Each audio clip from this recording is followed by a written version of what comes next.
Okay. I want to switch subjects. You leveled some criticism and professed bewilderment at the leader of the CPC this morning not agreeing to receive a security clearance. Is that correct? Yes. Am I correct, sir, that Mr. Poilievre has said that the reason he does not wish to receive the security clearance is because he does not want to be constrained in terms of the use he can make of the information that he would receive? I don't believe that was his argument. I believe his argument was that he wouldn't be able to talk about the information he received. How is that different than what I just said? Because as leader of a political party, you have many, many tools at your disposal to act on information you receive. You can choose to not sign the nomination of a candidate who is under a cloud of suspicion. You can choose to not elevate them to a critic's position. You can choose to not promise to make them a minister one day. You can you can choose which committees they sit on. A leader of a party has many tools that they can use that are not requiring him to speak publicly about his knowledge. The leader of a party has quite a bit of power over what happens within that party, and that's why the ultimate decision maker in a political party should always be the leader. Are you aware that there are other security cleared individuals within the CPC that can and do receive regular security briefings? I think you're speaking of Ian Todd, the Chief of Staff? Among others, yes.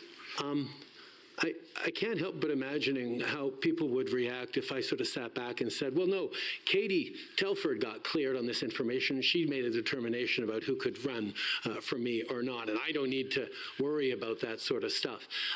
Canadians didn't elect, or Conservative Party members didn't select Mr. Todd to make decisions about who could run for the Conservative Party of Canada.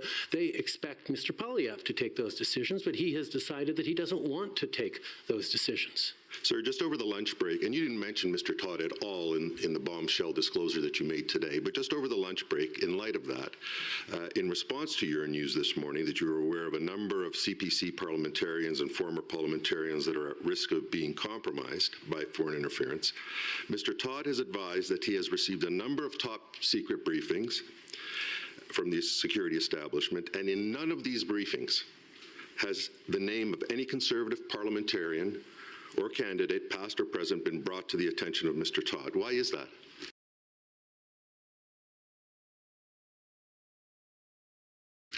You'd have to ask CSIS for that, but my supposition is that Mr. Todd is not the one who is responsible for determining what candidates can run or not for the Conservative Party of Canada, that it would be the leader. And much of the information that is handed out to various individuals with security clearances is determined on their need-to-know basis. You indicated today, as I indicated earlier, in a very public forum and in a very public manner, your knowledge of the names of CPC parliamentarians and the risk that they risk being compromised by foreign interference. Am I correct, sir, that one way that you could arrange for those threats to be mitigated is through the use of threat reduction measures under Section 12.1 of the CSIS Act?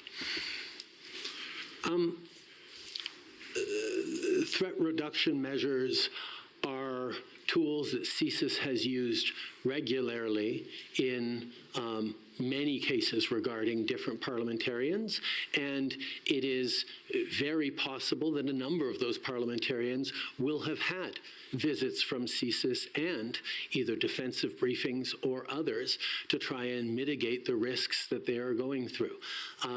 That is different from a leader choosing to willfully remain ignorant of very serious contentions, including by the NSICOP, that the leadership race that elevated him to leader was compromised by foreign interference.